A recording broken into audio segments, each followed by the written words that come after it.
And in my head, I'm saying my little internal conversation is, I would rather spend the time not working for this group, finding somebody else with a better fit, rather than just finishing out for the sake of it and getting the money at the end and not liking it and probably not doing my best work and probably not going to promote it and show it. And it feels like, back to this, we don't have time to f around. We just got to do the work we want to do.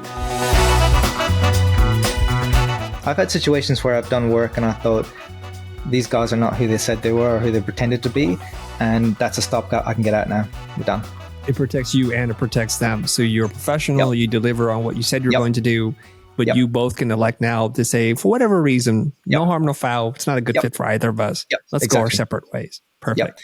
The phrase that I use, and I've used this, is I think the best way I can help you is if I get out of your way, because I think I'm actually hindering this. So I'm going to do the professional thing. I'm going to get out of your way so you can move on with somebody else. I'm going to give you everything you need to do that. But I think I'm going to make a professional call. I need to get out of your way. I like that. That's non-violent. It's non-judging. And it's a very graceful way to get out. And it's helping them. It's like saying, I respect you enough to not stay in your way. I'm going to take a hit financially to move out. But also, I'm not going to use all of the money I make for headache tablets. It's like, oh God, just got to get out of the way, so everyone wins. Yeah, it's going to go straight to your therapist afterwards. Yeah. I like that. That's very smooth. You're a smooth guy with words. For a designer, you're just a really smooth guy. And designers who are going to listen to those creative people, even if you're not in the quote unquote traditional creative space, because we do get an audience that's quite diverse, people in different trades, like electricians and plumbers who can listen to this, and you might get emotionally really charged, but it's a beautiful way to say, in your best interest, I'm going to get out of your way. Yeah. I don't need to make more money on this. And it seems like you'll be better served by pursuing other options, right?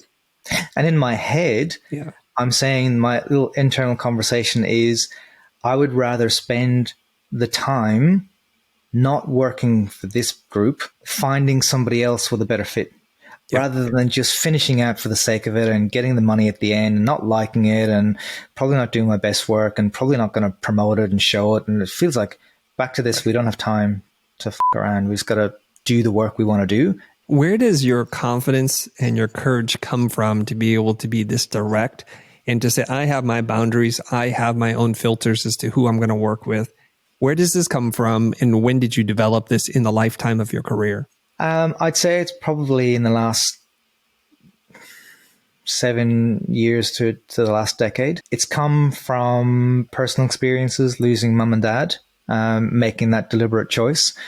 It's come from the frustrations of always feeling like I was being servile rather than being in service. And the confidence has come from, well, one, the alternative is hell. Keep doing it. It's like, oh, I can't do that. It came from needing to have the language to allow me to move on. And you said earlier, you're a language guy, Kevin, but it is. I've spent many years trying to get the right language that allows me to either change the circumstances or change my circumstances in a way where everyone's sort of winning. So it's all down to language. And once I had the language, I didn't feel like I needed to be courageous. I just needed to say it. It was like the language is now my protection for the frustrations I was having previously that I just couldn't get out of because I didn't know how to get out. I didn't know how to explain my way out of it. Now I've got the language. I like that you bring that up, because when I struggled before and I used the word client-vendor relationship, right? And I struggled with, I need to say something, but I don't know how to say it. And in my mind, it sounds really combative.